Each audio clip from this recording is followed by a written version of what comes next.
अजानुलम्बितभुजकनकावदातु संकीर्तनैकपितरो कमलायताक्षो विश्वाम्भरो द्विजवरो जुगधर्मपालो वन्दे जगति प्रियकरो करुणायावतारो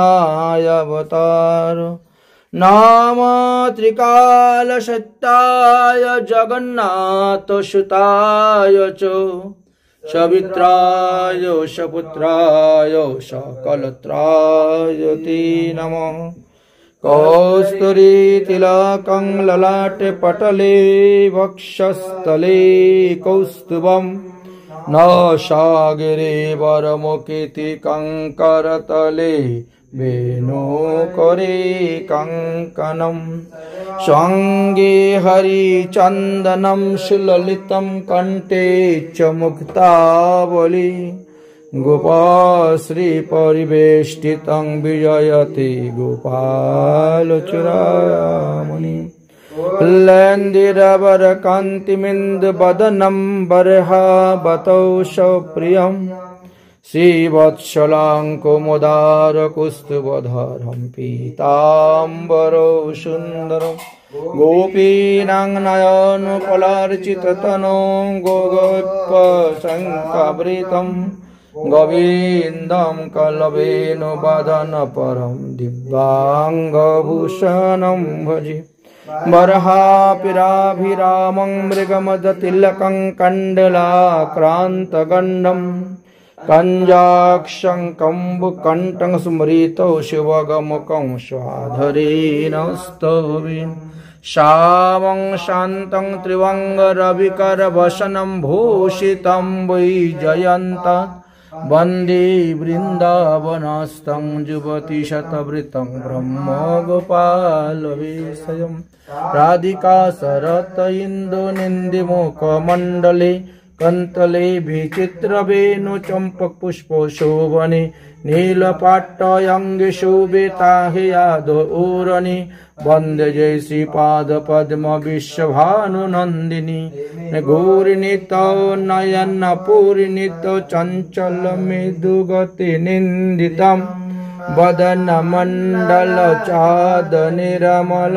वचनमृत खण्डितम् असीम गुण जने तारिले जग जने मुहे कहे कर वंचितम जयति जय वसु जाह्नवा प्रिय देहि मे सपदान्तिकम् अच्युतं केशवं रामे नारायणं कृष्ण दामोदरं वासुदेव हरिं श्रीधर माधवं गोपिका वल्लभं राधिका नायकं कृष्णचंद्र भजाम्यहम्।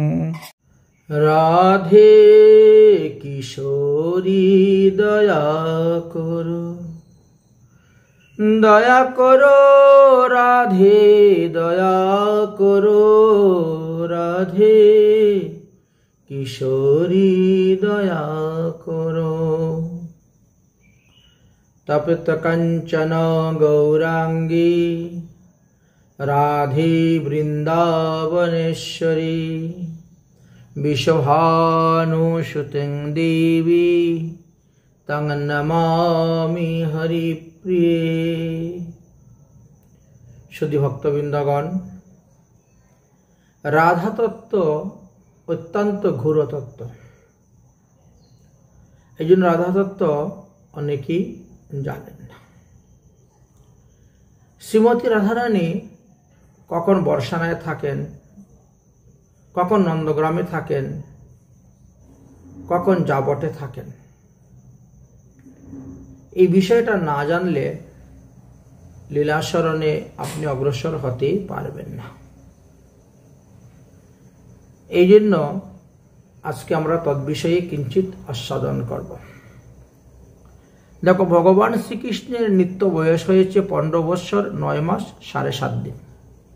এটা ওনার নিত্য বয়স। 120 বৎসর পর্যন্ত ভগবান শ্রীকৃষ্ণ লীলা করে গেছেন, কিন্তু একটা দাড়ি মুছ ওনার উঠে নাই। দেখতে কিশোর বয়স, 15 বৎসর 9 মাস 7.5 দিন। ঠিক তেমনিভাবে শ্রীমতী রাধারানীর নিত্য বয়স হয়েছে 14 বৎসর 2 মাস 15 দিন। এবার শ্রীমতী রাধারানী কখন কোথায় বাস করেন? আষাঢ় মাসের শুক্লা পঞ্চমী হইতে, যাকে আমরা হেরা পঞ্চমী বলি, আষাঢ় মাসের শুক্লা পঞ্চমী হইতে শ্রাবণ মাসের শুক্লা দ্বিতীয়া পর্যন্ত 28 দিন শ্রীমতী রাধারানী যাবটে শ্বশুরালয়ে থাকেন, অর্থাৎ আয়ান ঘোষের বাড়ি জটিলা কুটিলার বাড়িতে তিনি অবস্থান করেন। তারপরে শ্রাবণ মাসের শুক্লা তৃতীয়া হইতে ঝুলন যাত্রা উপলক্ষে শ্রাবণ পূর্ণিমা পর্যন্ত এই 13 দিন রাধারানী বর্ষানায় বাপের বাড়িতে থাকেন, পিতৃয়ালয়ে। শ্রীধাম বৃন্দাবনে এই 13 দিন যাবতই ঝুলন লীলা হয়ে থাকে। তারপর আবার যাবটে যান। ভাদ্র মাসের কৃষ্ণপক্ষের প্রতিপদ হইতে ভাদ্র কৃষ্ণা ষষ্ঠী পর্যন্ত 6 দিন রাধারানী যাবটে থাকেন। অতঃপর ভাদ্র মাসের কৃষ্ণপক্ষের সপ্তমী হইতে ভাদ্র শুক্লা ষষ্ঠী পর্যন্ত 15 দিন রাধারানী নন্দগ্রামে থাকেন। শ্রীকৃষ্ণের জন্ম উৎসব উপলক্ষে, নন্দ বাবার নন্দ উৎসব উপলক্ষে এখানে 15 দিন অবস্থান করেন। নন্দগ্রাম থেকে আবার বর্ষানাতে অনুগমন করেন। ভাদ্র মাসের শুক্লা সপ্তমী হইতে ভাদ্র শুক্লা দশমী পর্যন্ত 4 দিন রাধারানী বর্ষানায় পিতৃয়ালয়তে থাকেন নিজের জন্ম উৎসব উপলক্ষে। ভাদ্র মাসের শুক্লা একাদশী হইতে আশ্বিন মাসের শুক্লা প্রতিপদ পর্যন্ত এই 21 দিন রাধারানী আবার যাবটে গিয়ে থাকেন। আশ্বিন মাসের শুক্লা দ্বিতীয়া হইতে আশ্বিন শুক্লা নবমী পর্যন্ত এই 7 দিন শারদীয় দুর্গাপূজা উপলক্ষে শ্রীমতী রাধারানী পিতৃয়ালয়ে অর্থাৎ বর্ষানায় এসে তিনি অবস্থান করেন। আশ্বিন মাসের বিজয়া দশমী অর্থাৎ যেদিন দুর্গা বিসর্জন দেওয়া হয়, আশ্বিন মাসের বিজয়া দশমী হইতে কার্তিক মাসের শুক্লা প্রতিপদ পর্যন্ত 21 দিন রাধারানী আবার যাবটেই থাকেন। কার্তিক মাসের শুক্লা দ্বিতীয়া, যেটাকে আমরা যম দ্বিতীয়া বলি আছি বা ভাতৃফুটা বলা হয়, ভাই ফুটা বলা হয়, সেই দিন হইতে কার্তিক শুক্লা চতুর্থী পর্যন্ত 3 দিন রাধারানী আবার বর্ষানায় আসেন শ্রীদামকে তিলক দান করার জন্য, ভাতৃফুটা দেওয়ার জন্য বর্ষানার পিতৃগৃহে তিনি আসেন। কার্তিক মাসের শুক্ল পঞ্চমী হইতে মাঘী শুক্লা চতুর্থী পর্যন্ত এই 90 দিন রাধারানী একটানা যাবটেই শ্বশুর বাড়িতেই থাকেন।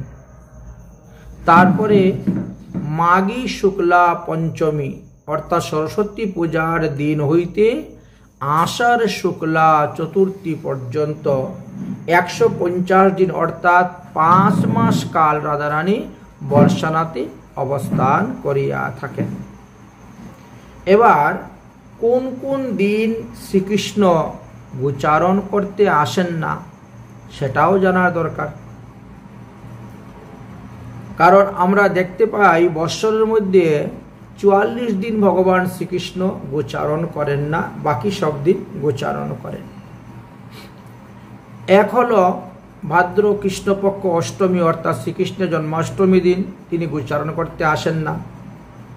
দ্বিতীয় হলো তার পরের দিন ভাদ্র কৃষ্ণপক্ষ নবমী নন্দ উৎসব উপলক্ষে থাকেন, এই জন্য গোচারণ করতে আসেন না।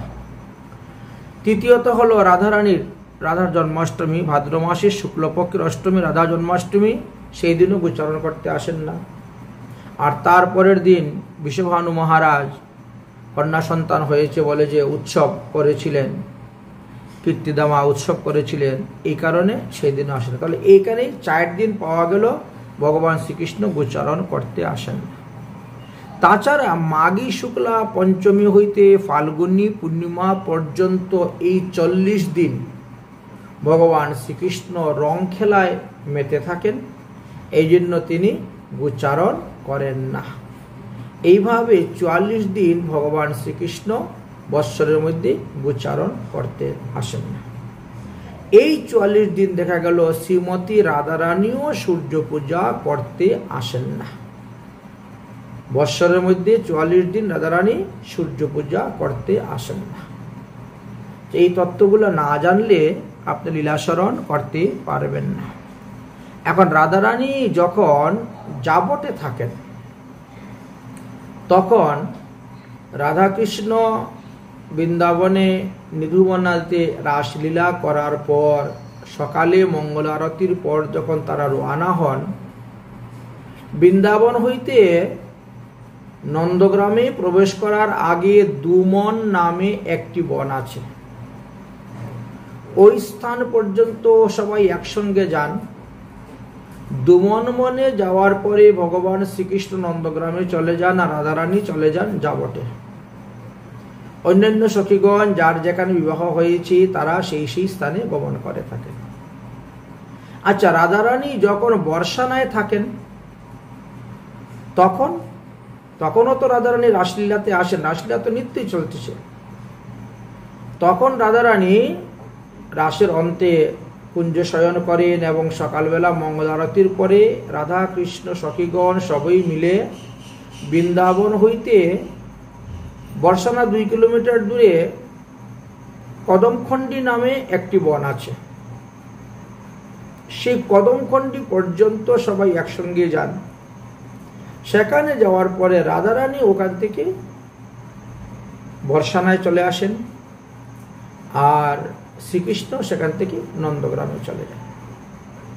এই যে ভগবান শ্রীকৃষ্ণের রাসলীলা, এই রাসলীলা শ্রীধাম বৃন্দাবনের 33টি স্থানে হয়েছে। এখনো অদ্যপিও সেই লীলা চলতেছে। কোন কোন দিন কোন কোন স্থানে ভগবান রাসলীলা করেন সেটাও জানা প্রয়োজন। কারণ কিছু কিছু রাস আছে আমাদের তিথি বিশেষ, আর কিছু কিছু রাস আছে দিন বিশেষ। তো কৃষ্ণপক্ষে দিন বিশেষ রাস হয় আর শুক্লপক্ষে তিথি বিশেষ রাস হইয়া থাকে। আসুন সেই তত্ত্বকথাগুলো আমরা আজকে আস্বাদন করব। শ্রী গোবিন্দের এই রাসলীলা তো নিত্যদিনই চলিতেছে, প্রতিদিনই চলতেছে। এই নিত্যলীলার কোনো বিরাম নাই। পরমাত্মাতে রত হওয়ার নামই হলো রাস। কৃষ্ণপক্ষে কোন কোন দিন কোন কোন স্থানে রাসেতে রাধা গোবিন্দের মিলন হয়ে থাকে সেই বিষয়ে বলিতেছি। রবিবারে মাধবী কুঞ্জে মিলন হয়, কাম্যকুঞ্জ রাস হয়। কাম্যকুঞ্জে রাসলীলা হয়। সোমবারে মদনকুঞ্জে মিলন হয় আর নন্দকুঞ্জে রাস হয়ে থাকে। মঙ্গলবারে কেলিকুঞ্জে মিলন হয় আর কামকেলি কুঞ্জে রাসলীলা হয়ে থাকে। বুধবারে অরুণকুঞ্জেতে মিলন হয় এবং শুক প্রদা কুঞ্জে রাসলীলা হয়ে থাকে। বৃহস্পতিবারে চন্দ্র সুখাদ কুঞ্জে মিলন হয় আর বসন্ত কুঞ্জে রাসলীলা হয়ে থাকে। শুক্রবারে বৃহৎ ভানুপুরে মিলন হয় আর বৃহৎ ভানুপুরে রাসলীলা হয়ে থাকে। শনিবারে নন্দীশ্বর বা জাবটে মিলন হয় নন্দীশ্বর বা যাবতে রাসলীলা হয়ে থাকে। এবার শুক্লপক্ষে কোথায় কোথায় রাস লীলা হয়, মিলন হয়, তদ্বিষয়েও শাস্ত্রে আমাদের বলেছে। যেমন প্রতিপদের রাত্রে মাধবী কুঞ্জে মিলন হয়, সেখানেই রাস হয়ে থাকে। দ্বিতীয়াতে কাম্যকুঞ্জে রাস হয় এবং মিলন হয়ে থাকে। তৃতীয়াতে মদনকুঞ্জে রাস এবং মিলন উভয় হয়ে থাকে। চতুর্থীতে কাম্যকেলী কুঞ্জে রাস এবং মিলন হয়ে থাকে। পঞ্চমীতে অরুণকুঞ্জে রাস এবং মিলন হয়ে থাকে। ষষ্ঠীতে চন্দ্রশুকদা কুঞ্জে রাসলীলা ও অন্তে মিলন হয়ে থাকে। সপ্তমীতে বৃষভানুপুরে অথবা যাবতে রাস এবং মিলন হইয়া। অষ্টমীতে নন্দীশ্বরে রাস এবং মিলন হইয়া থাকে। নবমীতে ধীর সমীর, বৃন্দাবনের ধীর সমীর নামক স্থান আছে, সেইখানে রাস এবং মিলন হইয়া থাকে। দশমীতে সংকেত বনে রাস এবং মিলন হইয়া থাকে। একাদশীতে নিধুবনে রাস এবং মিলন হইয়া থাকে। দ্বাদশীতে বংশীবটে রাস এবং মিলন হইয়া থাকে। ত্রয়োদশীতেও সংকেতে রাস এবং মিলন হইয়া থাকে। চতুর্দশীতে গোবর্ধনে রাস এবং মিলন হইয়া থাকে। আর পূর্ণিমাতে নিবৃত্ত কুঞ্জি মিলন এবং রাস হইয়া থাকে। এর দ্বারা বোঝা গেল যে এই 84 কোষ ব্রজমণ্ডলের মধ্যে 33টি স্থানেই ভগবান শ্রীকৃষ্ণের রাসলীলা হয়েছিল এবং রাস বেদী তৈরি করা আছে। আপনারা যখন পরিক্রমা করতে যাবেন শ্রীধাম বৃন্দাবন 84 কোষ ব্রজমণ্ডল, তখন বিভিন্ন স্থানে রাসস্থলী এবং রাসমঞ্চ তৈরি করা আছে দেখবেন। এগুলি শাস্ত্র সিদ্ধান্ত অনুসারে সেইগুলি তৈরি করা হয়েছে, যেখানে যেখানে ভগবান রাসলীলা করেছিলেন। অনেকেই প্রশ্ন করেন যে শ্রীমতী রাধারানীকে সর্বপ্রথম কি পুজো করেছিলেন। এই সিদ্ধান্তটা ব্রহ্মবৈবর্ত পুরাণের প্রাকৃতি খণ্ডের প্রথম অধ্যায়ের 155 নম্বর শ্লোকেতে তুলে ধরেছেন উত্তরটা। বলেন, প্রথমত কার্তিক মাসের পূর্ণিমাতে নিত্য গোলকধামের রাসমণ্ডলে পরমাত্মা শ্রীকৃষ্ণই শ্রীমতী রাধারানীকে পূজা করিয়াছিলেন। তারপর গোপগণ, গোপীগণ, বালক বালিকাগণ সবাই পূজা করেছিলেন। তারপরে বিষ্ণু মায়ায় মোহিত হয়ে ব্রহ্মাদি দেবগণ তারাও রাধারানীকে পূজা করেছিলেন।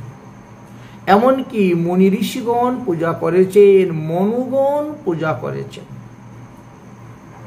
ধূপ দীপ নৈবেদ্য ফুল তুলসী পাতা আদি সবকিছু দিয়ে সুরোপচারী রাধারানীর পূজা করা যায় এবং পূজার পরে ভক্তি সহিত স্তুতিপাঠ বন্দনা আদিও করিয়াছে। এখন প্রশ্ন হলো, আমাদের এই পৃথিবীতে সর্বপ্রথম কে রাধারানীর পূজা করেছিলেন? এটা তো একটা প্রশ্ন। যে পৃথিবীর মধ্যে সর্বপ্রথম ভারতবর্ষে রাধারানীর পূজা হয়েছে। এই পৃথিবীতে পুণ্যভূমি পুণ্যক্ষেত্র হলো ভারতবর্ষ। আর এই ভারতবর্ষে সুযোগ্য রাজা সর্বপ্রথম শ্রীমতী রাধারানীর পূজা করেছিলেন। আচ্ছা, তিনি কার উপদেশে পূজা করেছিলেন রাধারানীর? বলে দেবাদিদেব মহাদেবীর উপদেশে সুযোগ্য রাজা রাধারানীর পুজো করেছিলেন। তারপর পরমাত্মা শ্রীকৃষ্ণের আজ্ঞা অনুসারে ত্রিভুবনে সকলেই শ্রীমতী রাধারানীর পূজা করিয়াছেন। মুনিগণ ঋষিগণ থেকে আরম্ভ করে সকলে। ভগবান শ্রীকৃষ্ণ রাধারানীকে বলেছেন, এটি পদ্মপুরাণে আলোচনা করা আছে 43 অধ্যায়ে, যে তং নিন্দতি মত্তে ভক্তাস্তু তদ ভক্তাশ্চাপি মামপি কুম্বিপাকং পচতে যাবৎ চন্দ্র দিবাকরো। ভগবান শ্রীকৃষ্ণ বলেন, যদি তোমার ভক্তগণ আমাকে নিন্দা করে কিংবা আমার ভক্তগণ কখনো তোমাকে নিন্দা করে, তা হইলে তাহারা যতকাল জগতে চন্দ্র সূর্য বিদ্যমান থাকিবে ততকালই কুম্ভীপাক নরকে অবস্থান করে ঘোর যন্ত্রণা ভোগ করিবে। এই শ্লোকের দ্বারা জানা গেল যে কখনো রাধা এবং কৃষ্ণতে ভেদ করতে নেই। অনেকেই আছেন রাধা এবং কৃষ্ণতে তারা ভেদ করিয়া থাকেন, ভেদ দৃষ্টিতে দেখেন, ভেদ দৃষ্টিতে পূজা করিয়া থাকেন, কিন্তু এটা উচিত নয়। পদ্মপুরাণে এই বিষয়ে আমাদেরকে সতর্ক করেছেন 44 অধ্যায়ে। রাধা মাধবয়ু ভেদ যে কুর্বন্তি নরাধমা বংশহীনেভ্য বেত্বাশ্বা পচ্যতে নরকং চিরা। যে নরাধম, যে সমস্ত পাষণ্ডীরা রাধা এবং মাধবের মধ্যে ভেদ কল্পনা করেন, তারা নিজের বংশই নিজে বিনাশ করতেছেন, তাহাদিকের বংশ বিনাশ হয় এবং চিরকাল তাহারা নরক যন্ত্রণা ভোগ করিয়া থাকেন। এই জন্য শ্রীকৃষ্ণের চরণে যেমন তুলসী পাতা দেওয়া যায়, ঠিক তেমনি ভাবে রাধারানীর চরণেও তুলসী পাতা অর্পণ করা যায়, এতে নিষেধে নেই। শাস্ত্রে তার প্রমাণ দিয়ে গেছে। জানতি শকরো যোনিশ্চ পিতৃভীম শতকী সহ ষষ্ঠী বৎস সহস্রাণি বিষ্টায়াং কৃমি জায়তে। যাহারা রাধা এবং কৃষ্ণের মধ্যে ভেদ দৃষ্টি দেখিয়া তাদের পূজা করিয়া থাকেন, শ্রদ্ধা সম্মান প্রদর্শন করিয়া থাকেন, তাহারা পূর্ব 100 পুরুষ সহিত, পূর্বতন 100 পুরুষের সহিত সপুর্জনী প্রাপ্ত হন এবং 60,000 বৎসর পর্যন্ত তাহারা শকুর নামক কুণ্ডেতে বিষ্টার কৃমি হইয়া অবস্থান করিয়া থাকে। এই জন্য রাধা এবং কৃষ্ণতে কখনো অভেদ দেখতে নাই। রাধা কৃষ্ণ এক আত্মা, দুই দেহ ধরি অনন্য বিলায়ন রস আস্বাদন করে। সেই রাধারানীর চরণে যিনি আত্মসমর্পণ করে দিবেন, তিনি অনাহাসেই শ্রীকৃষ্ণকে লাভ করিতে পারিবেন। তাবস্মি রাধা কান্তায়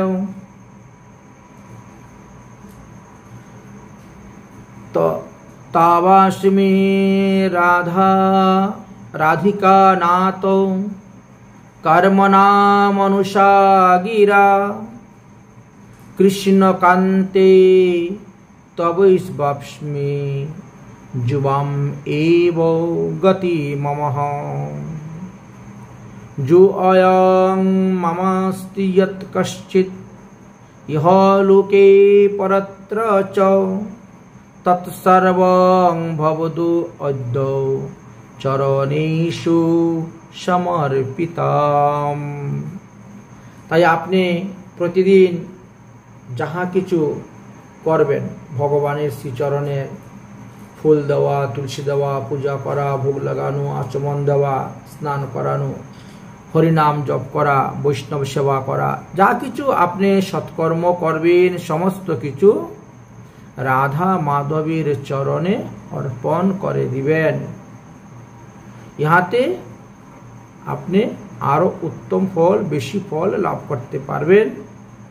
যদিও বৈষ্ণবরা কখনো ফলের আশা করে না, শাস্ত্রে বলছে তুমি যা কিছু করবা ভগবানের চরণে অর্পণ করে দাও, তাহলেই সেই কর্ম থেকে যদি কোনো পাপেরও উৎপন্ন হয় ভগবান তাহা ক্ষমা করে দিবেন। অজ্ঞানে উপস্থিত হয় যদি কোনো ভক্তের পাপ, তাহলে কৃষ্ণ তাকে ক্ষমা করান না করান অনিশ্চিত, এটাই শাস্ত্রে বর্ণন করে গিয়েছে। এই যে রাধা মাধব বস্তুত তারা একই, অখণ্ড তত্ত্ব। শাস্ত্রে বলছেন যে শক্তি এবং শক্তিমানের মতন ভেদ দেখা যায়। রাধা পূর্ণ শক্তি, কৃষ্ণ পূর্ণ শক্তিমান, দুই বস্তু ভেদ নাহি শাস্ত্রেতে প্রমাণ। বহু শাস্ত্রে তার প্রমাণ করে গিয়েছে। রাধা কৃষ্ণ ঐচে সদা একই স্বরূপ, লীলা রস আস্বাদিতে ধরেন দুইটি রূপ। মহাভাব চিন্তামণি রাধার স্বরূপ, ললিতাদি সখীগণ তাহার কায়বুহ রূপ। তাহলে যিনি কৃষ্ণ তিনিই রাধা, আর যিনি রাধা তিনি ললিতাদি অষ্টসখী রূপে প্রকাশ হয়েছে। রাধারানীর কায়বুহ রূপ হলেন তারা। এই জন্য অনেকে দেখবেন অষ্টসখী সহিত রাধা গোবিন্দের পূজা করেন, আর কেউ বা ললিতা বিশাখা দুই সখী দুই পাশে যুগলের পূজা করে, সখী যুগলের পূজা করিয়া থাকেন। রাধার স্বরূপ কৃষ্ণ প্রেম কল্পলতা, সখীগণ হয় তার পল্লব ফুল পাতা। এখন একটা দৃষ্টান্ত উদাহরণের সঙ্গে একটু বুঝাচ্ছেন। কৃষ্ণ যদি কল্পবৃক্ষ হন, তাহলে রাধারানী হলেন সে কল্পবৃক্ষের লতা। লতা যেমন বৃক্ষকে জড়িয়ে ধরে উঠে, আর এই সখীগণ হলেন সেই লতার পল্লব ফুল পাতা সদৃশ্য।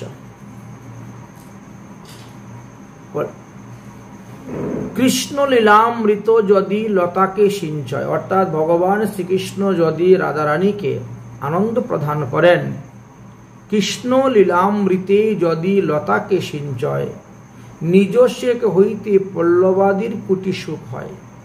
সেখানে রাধারানী যতটা সুখ অনুভব করেন, তার থেকে বেশি ললিতাদি সখীগণ আস্বাদন করিয়া থাকেন, অনুভব করিয়া থাকেন।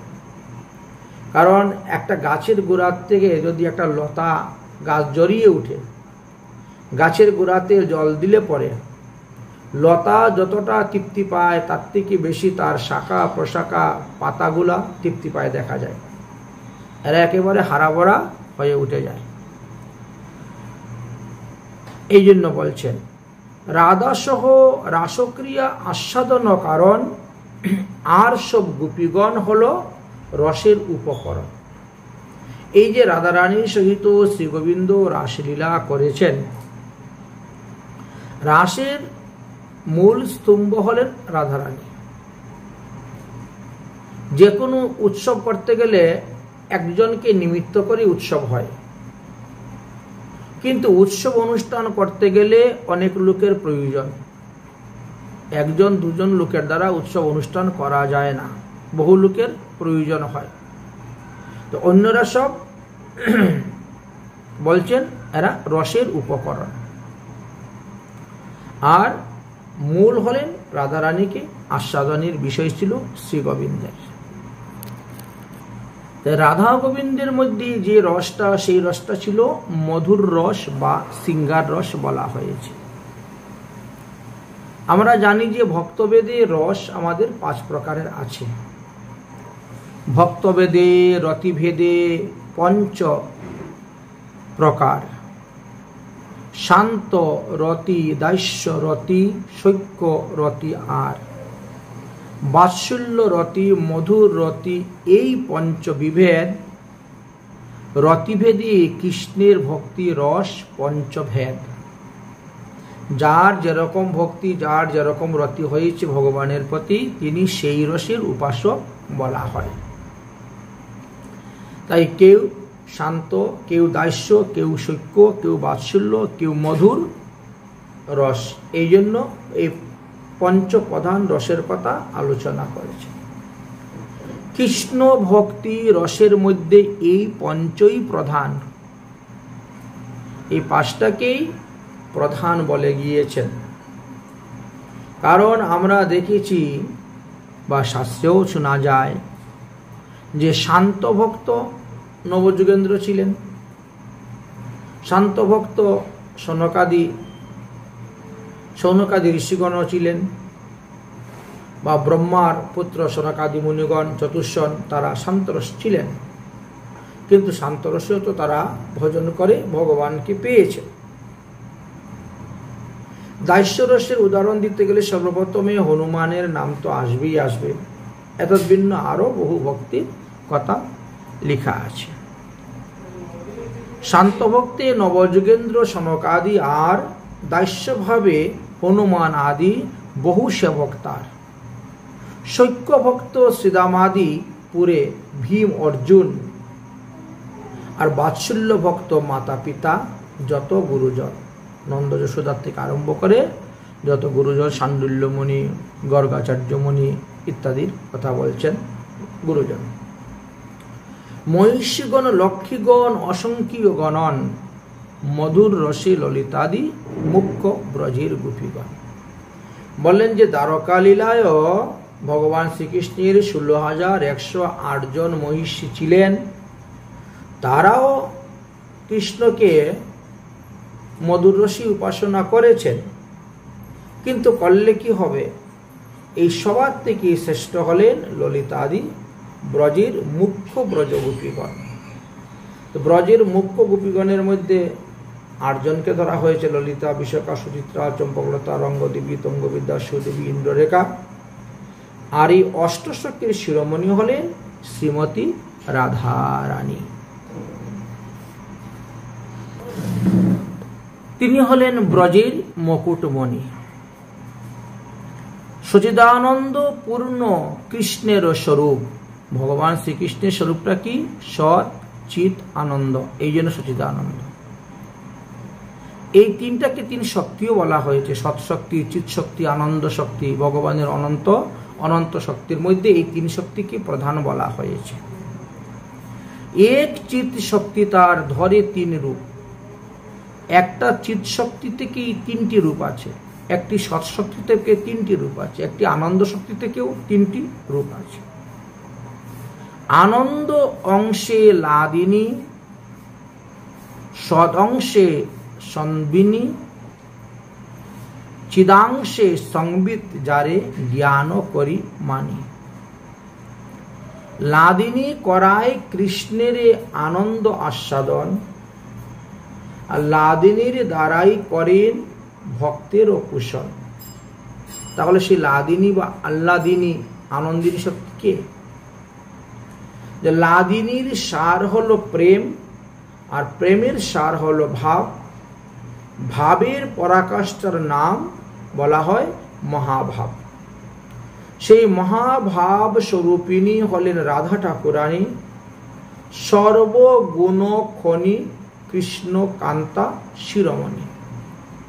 তাহলে রাধারানী হলেন ভগবান শ্রীকৃষ্ণের যত কান্তা ছিলেন সমস্ত কান্তাগণের শিরোমণি। শতকোটি গোপী নিয়ে ভগবান রাসলীলা করেছেন, তার মধ্যে শ্রীকৃষ্ণ রাধারানী হলেন একেবারে রাসের সেই মুকুটমণি। এই কথাই বলতে চাচ্ছেন। রাসলীলাতে ভগবান শ্রীকৃষ্ণচন্দ্র যতগুলা গোপীগণ ছিলেন ততগুলা কৃষ্ণ রূপ ধারণ করেছিলেন, কিন্তু কোন রূপের মধ্যেই তার কোনো শক্তি কম ছিল না।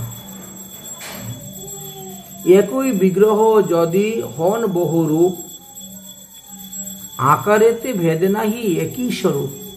সবগুলো দেখতে একই রকম ছিল। মহিষী বিবাহ জয়ছে জয়ছে কৈলা রাস। যেভাবে দ্বারকার 16,100 জনকে বিবাহ একদিনই করেছিলেন, 16,100টি রূপ ধারণ করে, ঠিক তেমনি ভাবে শতকোটি গোপীদের সঙ্গে রাস করতে গিয়ে শতকোটি কৃষ্ণ হয়ে গেছে। মহিষী বিবাহে জয়ছে জয়ছে কৈলা রাস, তাহাকে কহি যে কৃষ্ণের মুখ্য পরকাশ। এতেই ভগবান শ্রীকৃষ্ণের প্রকাশ্য শক্তিটা বুঝতে পারে। যদিও গিরিরাজ গোবর্ধন পর্বত ধারণের দ্বারা দেখিয়ে গিয়েছেন। অবতারী কৃষ্ণ জয়ছে করেন অবতার, অংশিনী রাধা তৈছে 3 গণেরও বিস্তার। ভগবান শ্রীকৃষ্ণ যেমন এক হইতে বহু হইতে পারেন, ঠিক তেমনি ভাবে শ্রীমতী রাধারানীও এক হইতে বহু হইতে পারে। রাধারানী হইতে 3 গণের বিস্তার হইয়াছিল। কৃষ্ণ কান্তা গণ দেখি ত্রিবিধ প্রকার, এক লক্ষ্মীগণ, দ্বিতীয় পুরে মহিষীগণ, আর তৃতীয় হলো ব্রজাঙ্গনা রূপ তার কান্তাগণ সার। শ্রী রাধিকা হইতে এই কান্তা গণেরও বিস্তার। রাধারানী হইতেই লক্ষ্মী এসেছেন, আর লক্ষ্মী হইতেই অংশ অংশ রূপে 16,100 গোপীরা এসেছিলেন। এই কথা আলোচনা করা আছে শাস্ত্রে। ব্রজাঙ্গনা রূপ তার কান্তাগণের সার, তার মধ্যে ব্রজের গোপীগণ শ্রেয় ছিলেন। লক্ষ্মীগণ তার বৈভব বিলাস স্বরূপ। রাধারানীর বৈভব বিলাস স্বরূপ হলেন লক্ষ্মীগণ, আর শ্রীকৃষ্ণের বৈভব বিলাস স্বরূপ হলেন নারায়ণ। মহিষীগণ প্রভাব প্রকাশে স্বরূপ। রাধারানী প্রকাশ স্বরূপে এই মহিষীগণ এসেছে। আকার স্বরূপ ভেদ ব্রজদেবীগণ, কায়বিহ রূপ তার রসের কারণ। এই যে ললিতাদি সখীগণ, এদেরকে রসের কারণে সৃষ্টি করা হয়েছিল। বহু কান্তা বিনা নহি রাসের উল্লাস। এক দুইজনের দ্বারা রাস উৎসব আনন্দ অনুভব করা যাবে না। বহু কান্তা বিনা নহি রাসের উল্লাস, লীলার সহায় লাগি বহুত প্রকাশ। এই জন্য রাধারানী এক থেকে বহু হয়ে গিয়েছিলেন শ্রীকৃষ্ণকে আনন্দ দান করার জন্য, আস্বাদন দান করার। আমি একাকে আপনাকে আস্বাদন দিতে পারবো এত আনন্দ? তার মধ্যে ব্রজে নানা ভাবরস ভেদ। ব্রজেতে দাস্য, বাৎসল্য, সৈক্য, মধুর ভেদ আছে। শান্ত রসের কোন উপাসক নেই। কৃষ্ণকে করায় রাসাদিক লীলা আস্বাদে। তার মধ্যে মধুর প্রেম হলো পঞ্চম প্রেম, শ্রেষ্ঠ প্রেম। এর মধ্যে অন্যান্য সব রস এসে বসে। রাধাসহ ক্রিয়া রস আস্বাদন কারণ, আর সব গোপীগণ হলেন এই রসের উপকরণ। এই মধুর রস দুইভাবে আস্বাদন করা হয়, একটা সক্রিয় আর একটা পরক্রিয়, দুইভাবে আস্বাদন করা যায়। শ্রীকৃষ্ণ সারাবলী গ্রন্থেতে আলোচনা করা আছে। সক্রিয়তে লম্পটের প্রীতি যত হয়, পরক্রিয়া হইতে সুখ অধিক বাড়ায়।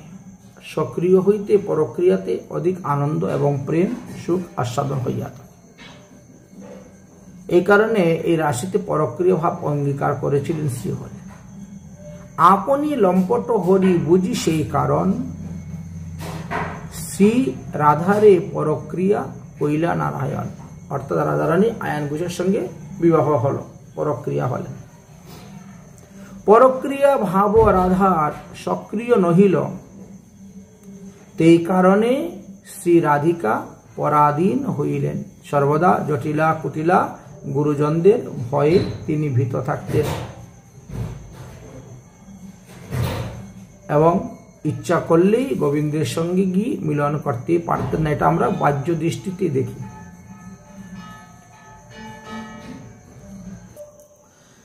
প্রেমময় বপু কৃষ্ণ ভক্ত প্রেমাধীন, শুদ্ধ প্রেম রস গুণে গোপিকারা প্রবীণ। গোপিকার প্রেমে নাহি রসাবাস দোষ, অতএব কৃষ্ণ করে তারা পরম সন্তোষ। গোপীদের মধ্যে কেউ কৃষ্ণের পক্ষে ছিলেন, আবার কেউ কৃষ্ণের বিপক্ষেও ছিলেন দেখা যায়। যেমন চন্দ্রাবলী আদি এরা রাধারানীর বিপক্ষে ছিলেন। বামা এক গোপীগণ দক্ষিণা এক গণ, নানাভাবে করায় কৃষ্ণকে রস আস্বাদন। গোপীগণ মধ্যে শ্রেষ্ঠা রাধা ঠাকুরানী, নির্মল উজ্জ্বল রস প্রেম রত্নখানি। রসের মধ্যমা হেতু স্বভাবের সমা, গাঢ় প্রেমে ভাবে তিনি নিরন্তর বামা। বাম্য স্বভাবে উঠে মান নিরন্তর, তার বাম্যে বারে কৃষ্ণের আনন্দ সাগর। গোপীগণের প্রেমের ঘোর ভাব নাম, বিশুদ্ধ নির্মল প্রেম কবু নহে কাম। কাম গন্ধহীন স্বাভাবিক গোপীর প্রেম, নির্মল উজ্জ্বল শুদ্ধ যেন দগ্ধ হেম। কৃষ্ণের সহায় গুরু বান্ধব প্রেয়সী, গোপিকা হয়েন প্রিয়া শিষ্যা সখী দাসী। গোপিকা জানেন কৃষ্ণের মনের বাঞ্ছিত, প্রেম সেবা পরিপাটি হৃষ্ট সমিহিত। সেই গোপীগণ মধ্যে উত্তম রাধিকা, রূপে গুণে সৌভাগ্য প্রেমে সর্ব অধিকা। তাই রাধাসহ ক্রিয়ারস বৃদ্ধির কারণ, আর সব গোপীগণ রসের উপকরণ। কৃষ্ণের বল্লভা রাধা, তিনি কৃষ্ণ প্রাণধন, তাহা বিনু সুখেতু নহি গোপীগণ। তাই শতকোটি গোপীর সঙ্গে রাস বিলাস, তার মধ্যে এক মূর্তি রহে রাধিকার পাশ। স্বয়ং ভগবান রাধারানীর পাশে ছিলেন। সাধারণ প্রেম দেখি সর্বত সমতা, রাধার কৌটিল্য প্রেম হইল বামতা।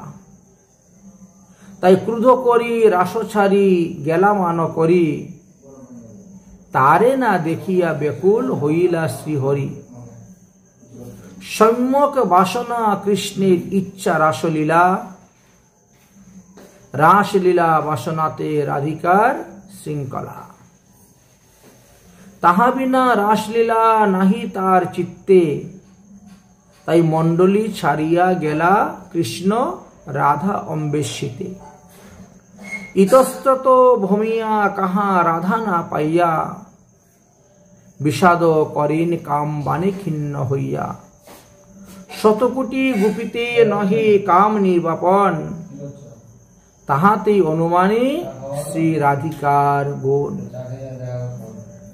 সুতরাং রাধারানীর গুণের কথা আলোচনা করতে গেলে দেখা গেল রাধারানীর অনন্ত অনন্ত গুণ ছিল, তার মধ্যে 25টি গুণ ছিল প্রধান।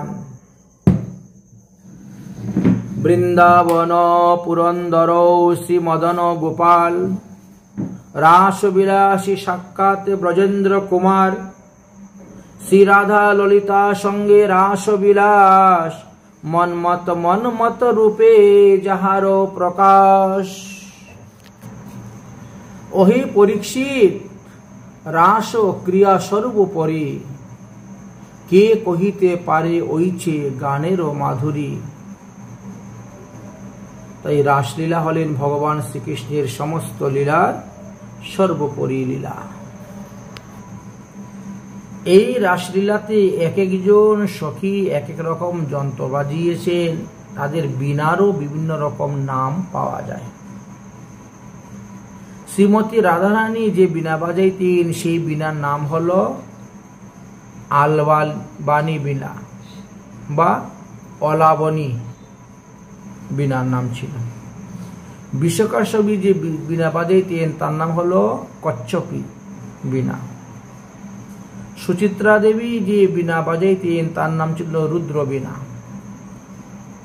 শ্রী চম্পকলতা দেবী যে বীণা বাজাইতেন তার নাম ছিল বিপঞ্চী বীণা। শ্রীমতী ইন্দুরেখা রানী যে বীণা বাজাইতেন তার নাম ছিল রঙ্গেশ্বর মণ্ডল বীণা। শ্রী রঙ্গদেবী যে বীণা বাজাইতেন তার নাম ছিল কবিলাস যন্ত্র বীণা। শ্রী তুঙ্গবিদ্যা যে বীণা বাজাইতেন তার নাম ছিল কিঙ্কিনী বীণা। শ্রীমতী সুদেবী যে বীণা বাজাইতেন তার নাম ছিল সারঙ্গী। ললিতা সখী যে বীণা বাজাইতেন তার নামও দেওয়া আছে সরস্বতী দেবী বা নারদমণি, প্রত্যেকের বীণারই পৃথক পৃথক নাম আমরা দেখতে পাই। রাধারানীর সখীগণ সবাই বাদ্যযন্ত্র গান বাজনায় খুব বিশারদ ছিলেন। ললিতা বাজায় বীণা, বিশকা মৃদঙ্গ, সুচিত্রা বাজায় সপ্তশেলা, রাই দেখে রঙ্গ, তুঙ্গবিদ্যা কপিলাস বাজান, তুম্বরা রঙ্গদেবী, ইন্দুরেখা পিনাক বাজায়, মন্দিরা সুদেবী। এভাবে রাধারানীর সখীগণ এক একজন এক একটি যন্ত্র